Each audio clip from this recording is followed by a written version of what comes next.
mga kaidol. Kini bitong maglababo ka mga kaidol. Kung magsunog kag panday mga kaidol, walay dawil mga kaidol para sa iyang lababo mga kaidol. Pating paita mga kaidol, imbis nagdalit ta mga kaidol, madugay ta kay pangitaom tong bakal mga kaidol, kailangan makahok jud na mga kaidol para sa ni mga kaidol. Kailangan makahok jud siya mga kaidol dire. Ang nagpanday na mga kaidol, wa po tarong nga mga kaidol, wa butay dawil. Pero di matahanay. Pabadlong gihapon mga kaidol. Kita mga kaidol, kita mga panday mga kaidol. Di ta magpabadlong sa atong amo mga kaidol. Kay tigulang nga ta.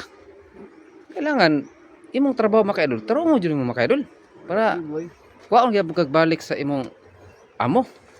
Hindi nimo tarong mga kaidol, way para sa mga kaidol, way dawil mga kaidol. Naglisod ko kay pangitaon tong dawil mga kaidol. Badlungon kay mga kaidol. Badlungon kay mga kaidol. Kailangan butangan ninyo, siguruhon niyo mga kaidol. Kamu mga panday, siguruhon jud niyo na idawil. Salamat sa pag-watching.